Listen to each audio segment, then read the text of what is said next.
নির্দিষ্ট দিনেই সেরাটা দিতে পারলে যে কোনো দলকেই হারানোর সামর্থ্য রাখে বাংলাদেশ। একদিন আগেই সংবাদ সম্মেলনে এমনটাই বলছিলেন টাইগার দলনেতা লিটন কুমার দাস। লিটন যে ভুল কিছু বলেননি সেটাই যেন অক্ষরে অক্ষরে প্রমাণ করে দিলেন মুস্তাফিজ, তাসকিন, ইমন, হৃদয়রা।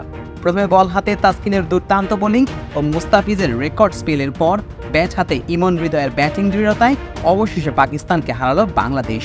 9 বছরের দীর্ঘ অপেক্ষার পর শর্টার ফরম্যাটে পাকিস্তানের বিপক্ষে জয় তুলে নিল টাইগাররা। 9 ম্যাচের দীর্ঘ অপেক্ষার পর অবশেষে টস ভাগ্যটা ফিরেছে বাংলাদেশের। মিরপুরের স্লো উইকেটে টস জিতে বোলিংয়ের সিদ্ধান্ত নেন লিটন দাস। শুরু থেকেই পাকিস্তানকে চেপে ধরার পরিকল্পনা নিয়ে নামে টাইগাররা। প্রথম ওভারে ফাকার জামান ক্যাচ তুলে দিলেও সেটা মিস করেন তাসকিন আহমেদ। তবে দ্বিতীয় ওভারই তাসকিন ফিরিয়ে দেন সাইম আইয়ুবকে।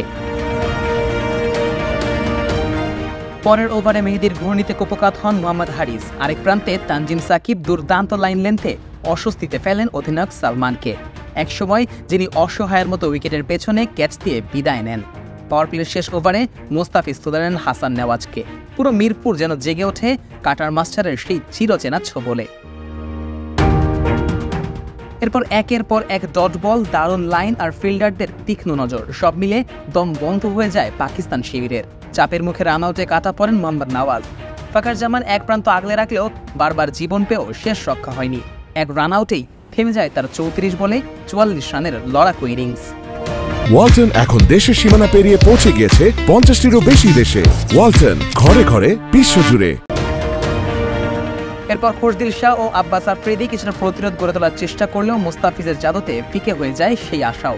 4 ওভারে মাত্র 6 রান দিয়ে 2 উইকেট, যেন মিরপুরের উইকেটে সেই পুরনো মুস্তাফিজ ফিরে আসার ঘোষণা দিচ্ছিলেন।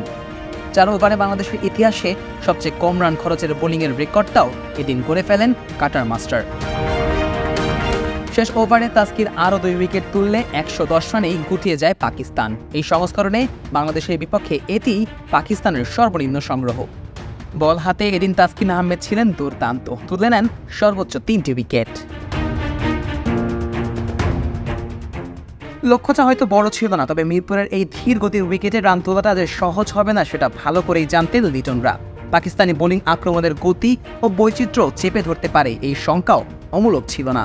আর বাস্তবতাও মিলল তার সঙ্গেই। ইনিংসের প্রথম ওভারেই 7 ঘরে ফিরে যান ইনফর্ম ব্যাটার তানজিদ হাসান তামিম। তৃতীয় ওভারে তার পথ ধরেন অধিনায়ক লিটন দাসও।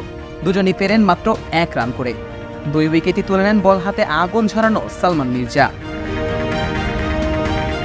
দ্রুত 2 ব্যাটারির বিদায়ে চাপে পড়ে যায় বাংলাদেশ। তবে সেই চাপ সামলে দলকে ফের দৃঢ়তার পথে ফেরানোর চেষ্টা করেন পারভেজ হোসেন ইমন ও তাওহিদ হৃদয়। আক্রমণ আর ধৈর্যের মিশেলে শুরু হয় ঘুরে দাঁড়ানোর লড়াই। শুরুতে ছক্কার মারে রানের গতিটা সচল রাখলেও পরে একটু থিতু হয়ে ইনিংস মেরামতের দিকেই মন দেন তারা। দুজনে মিলে 8ম ওভারেই নিয়ে যান দলীয় সংগ্রহ 50-এর উপরে। ধীরে ধীরে জয়ের বন্দরে যেতে শুরু করে টাইগাররা। হৃদয় 37 বলে 36 করে বিদায় নিলেও অর্ধশতক হাঁকিয়েই দলের জয় নিশ্চিত করেন ইমন। Nazmus Sakib on field.